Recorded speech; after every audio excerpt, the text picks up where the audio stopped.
In this video, we're going to modify these 18 lines of COBOL code to create a test program. Currently, this program does not do anything. It only contains a go back.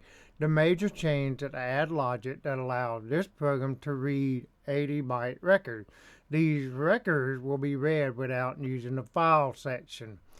Find out how after the intro. Hello there, this is Dinosaur Parkour, faster, better mainframe programming. I'm your host, Chris P. Fried. The topic for this video is quick and dirty test program in COBOL. These 18 lines do compile successfully in using COBOL 6.4. If you are using a version of COBOL that is older than COBOL 6, lines 1 and 2 will trigger errors. Those are compile options. 2 of them are COBOL 6 specific and 2 others have different syntax rules. They can be deleted. I do a lot of testing with the various compiler options. In my prior shop, I consulted with tech support on how to set the default for new and changed options during COBOL upgrade. The IBM defaults are not always the ideal default. If you delete lines 1 and 2, this program should compile successfully for any IBM COBOL version since MVS COBOL 2. I make no promises for BS COBOL. I only saw that in college. On the command line, I have entered PJ. This is a personal edit macro written in REC. PJ is short for Program JCL. Press Enter. It brings up the JCL to compile and run the test program. I'm not a fan of compile and go JCL. I prefer to have a REC that creates and submits the compile JCL. However, I have not written the compile this member edit macro yet. Until I do, I am using compile and go job. We need to make some changes to these go lines after we add the I/O logic to the test program. For now, let's press PF3 to exit this member and return to the program. While a do-nothing program is very useful, we want to create a shell for a quick and dirty test program. It is time to add a paragraph to do the hybrid I/O that does not need to use the file section. Name it read sysin. Add some logic. A 2-line paragraph. Not bad. The move low values line will make more sense when this paragraph is invoked. It will be explained later. The WSysIn structure needs to be defined in working story. Insert new line after 7. Let's define the WSysIn as its own structure by using an O1 level. Under that, define a field. Let's name it some input field and make it 5 characters long. Another line is auto-inserted, and on this line, code a filler. When accept from sysin is used, COBOL expects to read an 80-byte record. So we need to use this filler to make WSysIn be a total of 80 bytes long. That means the filler needs to be 75 bytes long. Pressing Enter causes another line to auto-insert, but it's not needed. Press Enter and it disappeared. Enter I for insert on line number 20.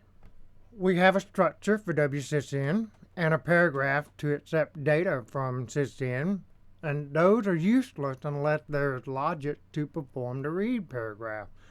Line 21 is all that is needed if you only want to read one line of data. Let's code a loop that reads multiple lines of data from sysIn. Perform until. This is where that move low values comes into play. The loop needs to execute until WSysIn is equal to low value. Throw in a comment as a placeholder for the test code that we will write later. The read needs to be repeated again at the bottom of the loop. Forgetting to code that causes an infinite loop when sysIn has data. Code the end perform to terminate the perform. Line 22 to 25 are called an inline perform. The perform is not invoking a paragraph. The logic is in line between the perform and in perform. That comment line is pretty useless as far as feedback is concerned. Insert a line after it. Enter display WSIN, which will give visual feedback that records were read.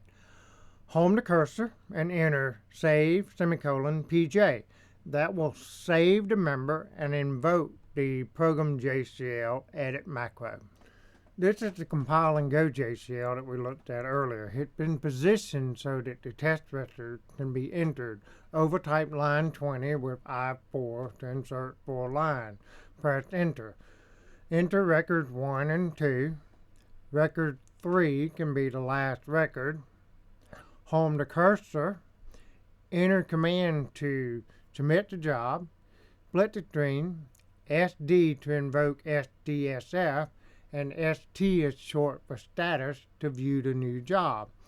When we press enter, we learn that the job number is 3613. Enter. It is complete. Put a question mark beside job 3613. S beside the sysout from the ghost app. Awesome. There is the display of the 3 test records. Test record 1, the second record, and the third and final record. Let's review the code. If the sysin file is empty, line 21 performs the read sysin. Line 34 pre-initializes wsysin with low value. Since there is no data, the accept on line 35 will not read anything. Therefore, the low values are still in wsysin. The until on line 22 is true, so the loop is not executed. Control passes to the go back on line 27. Now, if there is data, the loop is entered and record 1 is displayed. Line 25 reads the second record, so the until is not true and record 2 is displayed. The third record is read and displayed. When the perform on line 25 invokes the read sysin paragraph the 4th time, wsysin is initialized to low value. Since there are no more records, the accept does not put anything into wsysin, leaving it filled with low values, which forces the exit of the loop. So there you have it, a quick and dirty test program written in COBOL. I be coding dirty, QABA looking, but I did my testing by coding dirty. This has been another episode of Dinosaur Parkour. Faster, better, mainframe programming. Thank you for listening. Please consider subscribing to the Dinosaur Parkour channel if you found this video useful. There should be a subscribe icon on the screen.